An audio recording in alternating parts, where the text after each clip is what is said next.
Hello friends, welcome back to your channel. അപ്പോൾ ഇന്ന് review ആയിട്ട് കൊണ്ടുവന്നിരിക്കുന്ന ഒരു ടെസ്റ്റ് കഴിഞ്ഞ് ഒരു മാസം കഴിഞ്ഞിട്ടുള്ള പുതിയ പേപ്പറോട് കൂടിയിട്ടുള്ള 2010 മോഡൽ ഫേസ് ലിഫ്റ്റ് വന്നതിന് ശേഷമുള്ള വാഗണറാണ്. സെക്കൻഡ് ഓണർഷിപ്പ് ആയിട്ടുള്ള 1,14,000 കിലോമീറ്ററാണ് ഓടിയിരിക്കുന്ന കിലോമീറ്റർ കാര്യങ്ങളും 2030 വരെ പേപ്പറും കാര്യങ്ങളൊക്കെ ഉണ്ട് കേട്ടോ. അതുകൊണ്ട് തന്നെ അത്യാവശ്യം നല്ല പേപ്പർ ക്വാളിറ്റിയിൽ നല്ല രീതിയിൽ കൊണ്ടുനടക്കാൻ പറ്റിയ ചെറിയ ബഡ്ജറ്റിന് ഒരു വാഗണർ കേട്ടോ. അപ്പോൾ ഗ്രേ ആയതുകൊണ്ട് തന്നെ കാണാനായിട്ട് അത്യാവശ്യം നീറ്റ് ലുക്കാണ്. ഹെഡ്ലൈറ്റും കാര്യങ്ങളൊന്നും ഒരുപാട് മുഷിട്ട കാര്യങ്ങളൊന്നുമില്ല. നല്ല ബോഡി ഷേപ്പുള്ള ഒരു വാഹനം കേട്ടോ. ടയർ ഭാഗം നോക്കുമ്പോഴല്ലേ ഓവറോൾ ഒരു 70% ടയറും കാര്യങ്ങളൊക്കെ ഉണ്ട്. പുത്തൻ വീൽ കപ്പും കാര്യങ്ങളൊക്കെ ആഡ് ഓൺ ചെയ്തിട്ടുണ്ട്. വണ്ടിയുടെ ഇന്റീരിയറിലേക്ക് പോകാട്ടോ. ഇന്റീരിയറിലേക്ക് പോകുമ്പോഴേലും കാണാവുന്നതാണ് പൈനിയറിന് നല്ല സ്റ്റീരിയോയും കാര്യങ്ങളും ഉണ്ട്. Chilled AC, 2 door, power window ഉൾപ്പെടെ എല്ലാ ഫീച്ചേഴ്സും വന്നിട്ടുണ്ട്. പവർ സ്റ്റിയറിംഗ് ഉള്ളതുകൊണ്ട് തന്നെ ഹാൻഡിങ് വളരെ സിമ്പിൾ ആയിരിക്കും കേട്ടോ.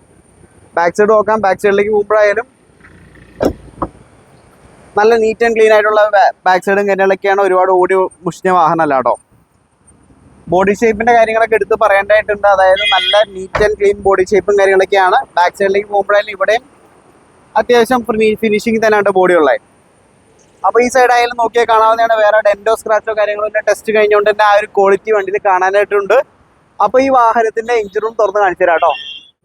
എഞ്ചിൻ റൂം നോക്കുമ്പോഴായാലും കാണാവുന്നതാണ്. അബ്രോണിന്റെ പേസ്റ്റിങ്ങുകളും കാര്യങ്ങളൊക്കെ പക്ക പേസ്റ്റിംഗ് ആണ്. വേറെ ഒരു കുഞ്ഞ് ഓയിൽ ലീക്കോയിലും കാണാനില്ല. ഫ്രഷ് ആൻഡ് ക്ലീൻ ആയിട്ടുള്ള എഞ്ചിൻ റൂം കാര്യങ്ങളൊക്കെയാണ് കേട്ടോ. അപ്പോൾ പേസ്റ്റിംഗ് ഒക്കെ നോക്കുമ്പോൾ ബോണിന്റെ പേസ്റ്റിംഗ് നോക്കുമ്പോഴേ അറിയാം വേറെ റീപ്ലേസ്മെന്റ് കാര്യങ്ങളൊന്നും തന്നെ സംഭവിച്ചിട്ടില്ല. പെർഫെക്റ്റ്ലി മെയിൻറ്റൈൻഡ് നല്ലൊരു വാഗൺ കേട്ടോ. അതും പേപ്പർ 2030 വരെ ഉണ്ട്. അവിടെ അത്യാവശ്യം അടുത്ത കാലത്തൊന്നും മാറി മേടിക്കേണ്ടതായിട്ടുള്ള ആവശ്യമില്ല കേട്ടോ. ചെറിയൊരു ഫാമിലിക്ക് ചെറിയ ബഡ്ജറ്റിൽ കിട്ടുന്ന ഒരു ഐഡിയൽ കാറാണ്.